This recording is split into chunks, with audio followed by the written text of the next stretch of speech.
इसका मुख्य उद्देश्य तो ये है कि कांग्रेस ने एक कवायद शुरू करी है हरियाणा प्रदेश में भी खास तौर पर, जो कि अहमदाबाद में जो अभी कांग्रेस का एआईसीसी सेशन हुआ था, उसके बाद जो संविधान की बात है या जो कास्ट सेंसस की बात है, इनको लोगों तक ले जाया जा सके और जो न्याय पथ का रास्ता कांग्रेस ने चुना है अपने आप को दोबारा से सशक्त करने के लिए और संगठनात्मक रूप से भी जिस प्रकार से जो योजना बनाई गई है, तो उसी के तहत ये आज यहाँ कांग्रेस के हमारे साथियों ने कार्यक्रम किया है। तो उस नाते ही मैं यहाँ आया हूँ और न्याय पथ आपको जैसे ज्ञात ही होगा, ये मुख्यतः 3 चीज़ें हैं इसके अंदर।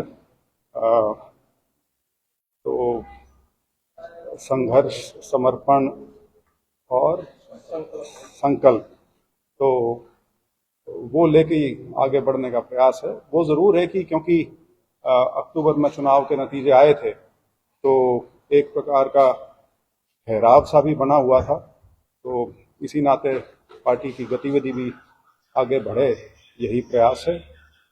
बाकी ये ज़रूर है कि आज जब मैं आपके बीच में आया हूँ तो 3 बहुत बड़े विषय हैं जो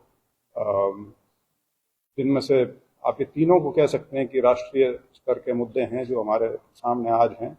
एक तो जो पहलगाम में जो घटना घटी, जहाँ आतंकवादियों ने 28 लोगों की बड़ी क्रूरता के साथ जो उनको मौत के घाट उतारा, वो विषय है पूरे देश के सामने। पूरा देश उससे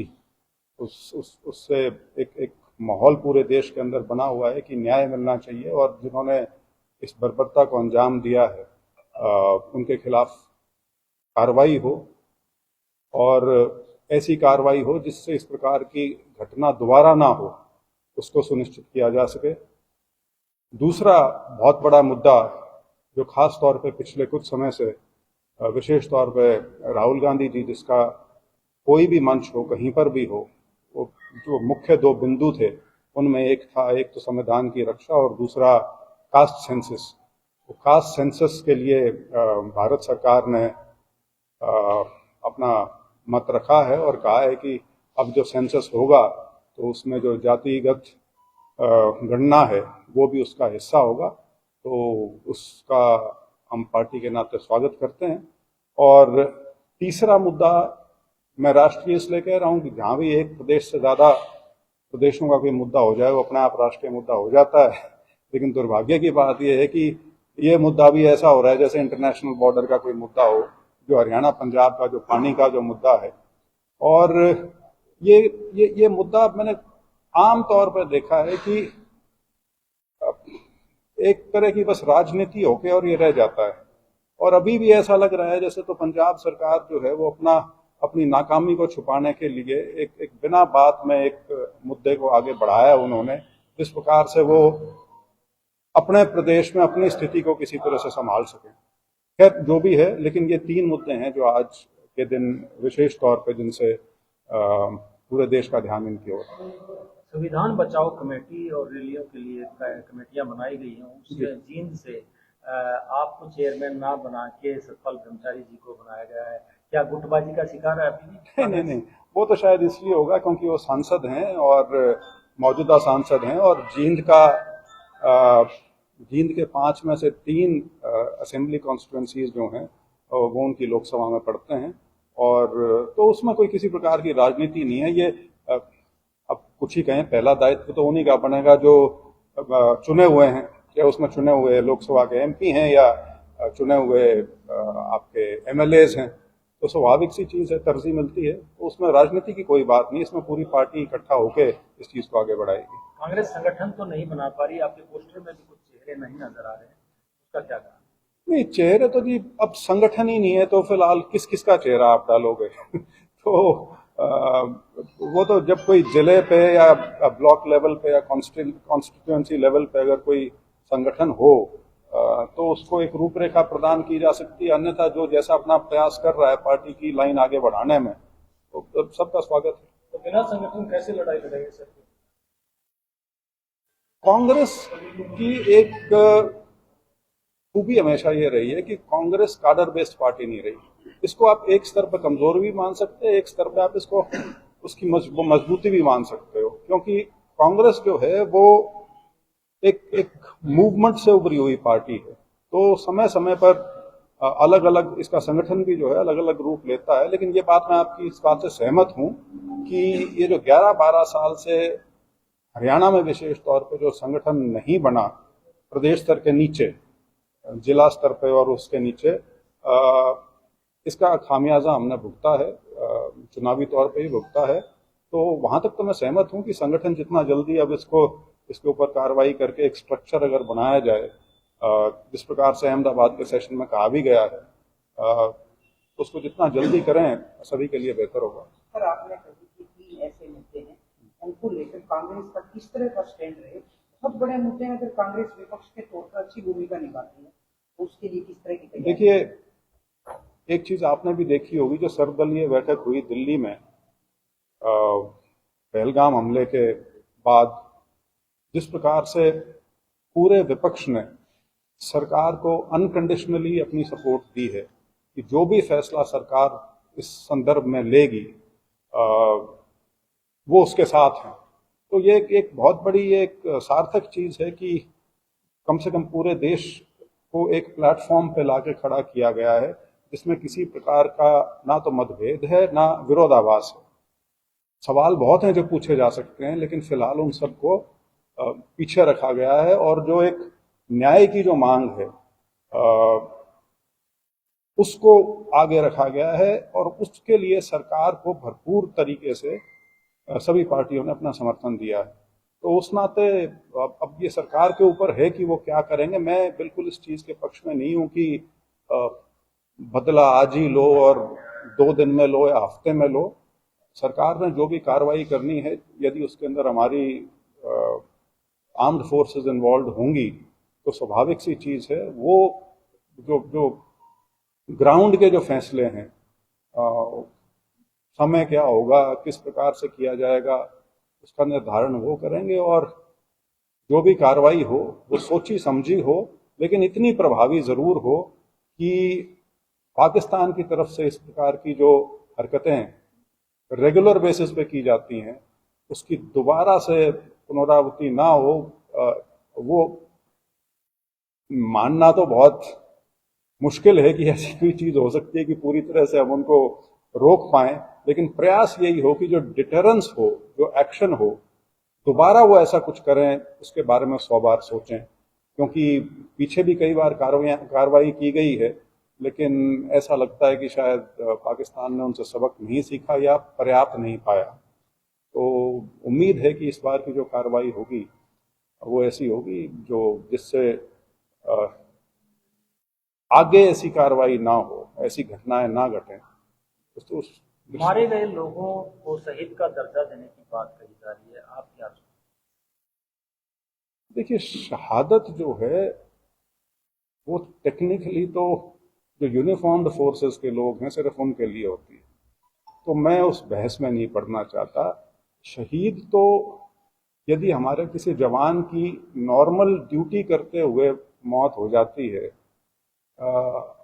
हम उसको अपनी बोलचाल की भाषा में शहीद जरूर कहते हैं, लेकिन फौज उनको शहीद का दर्जा जब तक ना दे हम उसको शहीद उस हिसाब से नहीं कहते। तो लेकिन कोई भी देशवासी है, यदि इस प्रकार से कोई घटना घटती है तो पूरा देश उनके साथ है। शहादत का दर्जा मिलना ना मिलना वो एक सरकारी चीज है, वो उनको देखना है। भारतीय जनता पार्टी पंजाब में जल के मामले में पंजाब का सरकार का साथ दे रही है और इधर कह रही है कि राजनीति नहीं करनी चाहिए पंजाब सरकार, क्या मानते हैं? देखिए, ये तो क्योंकि जो मैंने शुरू में कहा कि वहां पे जो सरकार है उसका प्रयास ये है कि अपनी नाकामी को इस बहाने छुपा ले, और ये एक ऐसा मुद्दा होता है कि कोई चाहे या ना चाहे सबको इकट्ठा अपने प्रदेश के समर्थन में उतरना पड़ता है, क्योंकि मुद्दा ये फिर पार्टी का नहीं रह जाता, सरकार का नहीं रह जाता, प्रदेश का मुद्दा बन जाता है। तो इसी प्रकार से आज हरियाणा की भी सर्वदलीय बैठक हुई है, मेरे ख्याल से चल रही होगी अभी, तो उसमें भी सभी पार्टियां हैं। तो उस नाते सभी पार्टियां जो पंजाब में हैं उनका एक अलग मत होगा, हरियाणा में जो हैं उनका मत बिल्कुल उससे अलग होगा। तो राजनीति तो चल रही है, लेकिन एक प्रदेश के नाते जब दल जुड़ते हैं तो वो थोड़ी सी एक स्थिति अलग हो जाती है। कार्यक्रम चलेंगे आपके, कितने दिन के कार्यक्रम हैं? नहीं जी, अभी बस शुरुआत की है। आज यहाँ है, 11 तारीख को हिसार में है, 7 तारीख का शायद जींद का हुआ है। आज ही मेरी बात हुई थी सतपाल जी से। करीब 40 दिन का है ये। हाँ, 1.5 महीने का ये समय रखा गया है इसके अंदर। लेकिन सर इसमें भी तेरे समर्थक मेरे समर्थक, एक पार्टी की तरफ से आ तो गया एक एजेंडा, लेकिन वो समर्थकों के सारे ही ताकत दिखाने की तैयारी। नहीं, देखिए अब फर्क थोड़ा ये है, अब कोई टिकटें नहीं बटनी। ठीक, पहले जो महत्वाकांक्षी लोग उस नाते थे वो जुड़ते थे, लेकिन अब सही मायने में जिन लोगों को काम करना है वो करेंगे, क्योंकि ये लड़ाई कोई 6 महीने या 1 साल की नहीं है, अगले 4 साढ़े 4 साल की का संघर्ष है जो दोबारा से पार्टी को करना है। लेकिन पार्टी एकजुट नहीं दिखाई दे रही है, तो ऐसे कैसे सामना कर पाएगी? नहीं, अभी तो ऐसा कुछ है ही नहीं जिसमें पार्टी की आपको एकजुटता या एकजुटता ना होना दिखे। अभी तो जैसे मैंने कहा कि इलेक्शन खत्म हुए 6 महीने हुए हैं, अभी तो उसका जो असर है उससे ही नहीं निकल पाए हैं लोग। और सिर्फ कांग्रेस की बात नहीं कर रहा, बीजेपी भी नहीं निकल पाई है, क्योंकि उनके भी समझ में नहीं आ रही कि सरकार उनकी बन कैसे गई।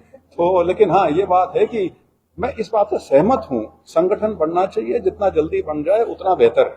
कांग्रेस का जो मुद्दा है जातीय गणना का, वो भी बीजेपी ने सर्जिकल स्ट्राइक करके हथिया लिया है। अब कांग्रेस कैसे आगे बढ़ेगी? इसको वैसे तो मैं सिर्फ इतना कह के समाप्त कर सकता हूं कि सरकार ने जो फैसला लिया उसका हम स्वागत करते हैं, लेकिन अगर आपने इसमें राजनीति पढ़नी है तो बड़ी स्वाभाविक सी बात है, जो राहुल गांधी इकलौते ऐसे व्यक्ति थे जो इस मुद्दे को राष्ट्रीय स्तर पर ले गए। रीजनल पार्टीज हैं जो सामाजिक न्याय के आधार पर बनी हुई हैं और उसी नाते उनकी राजनीति है, वो समय समय पर ये उठाते रहे हैं। लेकिन जिस शिद्दत के साथ राहुल गांधी जी ने मुद्दा पिछले 2-2.5 साल से उठा रखा है, और देखिए सर्जिकल स्ट्राइक या वो तो खैर चलो शब्द अच्छे हैं, लेकिन बीजेपी ने अगर इस पे कोई कार्रवाई की होती, कोई मंथन किया होता, कोई लोगों से बात की होती, तो मैं ये समझ सकता था कि उन्होंने बड़ा सोच समझ के फैसला लिया है। आज की स्थिति में एकदम से फैसला जो लिया, अब उसका कारण क्या रहा, मैं उसमें जाके विवाद नहीं खड़ा करना चाहता, लेकिन इतना जरूर है कि उन्होंने कोई ज्यादा खुश मन से नहीं ले रखा था फैसला। सर, आप कह रहे हैं कि बीजेपी ने जो है सरकार कैसे बनाई वो खुद समझ नहीं आ रहा, लेकिन दीपेंद्र मुद्दा तो ये कह रहे हैं कि बीजेपी ने मैनेज करके सरकार बना गया, तंत्र जो है वो दुरुपयोग किया गया है। नहीं, कोई एक कारण नहीं होता जब इस तरह का नतीजा है, खास तौर पे हरियाणा में, क्योंकि जिस प्रकार का माहौल था वो सर्वविदित था, सबको दिख रहा था। वोट डलने के बाद भी जिस प्रकार से एग्जिट पोल्स आए, मुझे तो ध्यान नहीं कि कोई भी एग्जिट पोल ऐसा हुआ हो जिसने मुकाबला भी दिखाया हो, लेकिन उसके बावजूद भी नतीजे ऐसे आए, तो हो सकता है एक प्रशासनिक तौर पे कुछ हुआ हो। ईवीएम का एक वो मुद्दा है जो हमारी पार्टी ने राष्ट्रीय स्तर पे उठा रखा है, लेकिन ईवीएम का मुद्दा एक लंबी लड़ाई का हिस्सा है। ईवीएम का जो फैसला है उसका होना ना होना, तो या तो किसी ना किसी समय न्यायालय के स्तर पे उसका निर्धारण होगा, या व्यवस्था यदि बदलती है तो तब होगा। लेकिन पार्टी का वो एक कंसिस्टेंट स्टैंड है कि पार्टी ये चाहती है कि जो वोटिंग है वो ईवीएम की बजाय जो बैलेट पेपर है, पुराने वाला जो सिस्टम है, उसके आधार पे हो। और मैं इसमें आपको 2 चीजें जरूर कहना चाहूंगा। आपको ध्यान हो, आज से करीब 1 साल पहले, आज के दिन दुनिया की टेक्नोलॉजी में सबसे बड़ा नाम इलॉन मस्क का है। इलॉन मस्क से किसी ने सवाल पूछा था इलेक्ट्रॉनिक वोटिंग मशीन के बारे में, और उसने कहा था कोई मशीन दुनिया की ऐसी नहीं है जो हैक ना हो सके। और दूसरा, अभी महीना पहले जो उनकी अमेरिका की नई सरकार जो बनी, उसमें जो उनकी सिक्योरिटी हेड है तुलसी गैबर्ट, उससे भी ये सवाल पूछा गया था शायद किसी पार्लियामेंट्री कमेटी में कि हम क्यों ना इलेक्ट्रॉनिक वोटिंग की तरफ जाएं, तो उन्होंने भी बिल्कुल स्पष्ट मना किया है, यही कह के कि मशीन है, इसके साथ छेड़खानी हो सकती है, इसको हैक किया जा सकता है, तो जब पूरा पश्चिम और अमेरिका और सारे जो विकसित देश हैं और हम किसी भ्रम में ना रहें, वो टेक्नोलॉजी में हमसे बहुत आगे हैं, वो यदि आज तक अपने आप को या अपने सिटीजन्स को नहीं बना पाए हैं इलेक्ट्रॉनिक वोटिंग की तरफ, तो वो इसी वजह से है कि वो नहीं चाहते कि जो लोकतंत्र का मूल आधार है, इलेक्शन की प्रक्रिया जो है, उसके ऊपर सवालिया निशान उठाया जा सके, इसलिए वो उस पर नहीं आए हैं कभी भी। लेकिन हमारे यहाँ करीब 20-22 साल से चल रहा है, तो इस नाते वही बात है, बहुत से ऐसे संस्थाएं हैं जो इसको छेड़ना नहीं चाहती, उसमें इलेक्शन कमीशन भी एक है कि ठीक चल रहा है, चलने दो।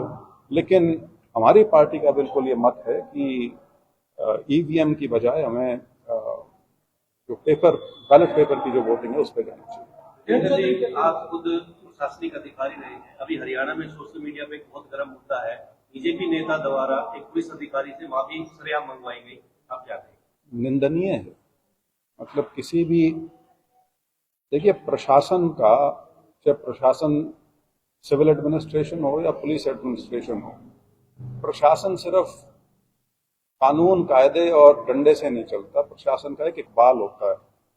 यदि आपने उसको ही खत्म कर दिया और सिर्फ खत्म नहीं कर दिया, उसकी जग असाई करवा दी, मतलब उस नेता को साथ में बिठा के, वो नेता भी क्या है मुझे नहीं पता, उसका ऑफिशियल दर्जा क्या है मुझे नहीं पता, और इस तरह की यदि बात आप पब्लिकली करवाते हैं, प्रशासनिक अधिकारी से माफी मंगवाते हैं, तो पुलिस के मनोबल के ऊपर क्या उसका असर पड़ेगा आप सब समझ सकते हैं। तो बहुत दुर्भाग्यपूर्ण घटना है, और मैं इसमें मुख्यमंत्री जी की बहुत कमी मानता हूं कि उन्होंने इसकी निंदा नहीं की, बल्कि शायद कुछ ऐसा कहा है कि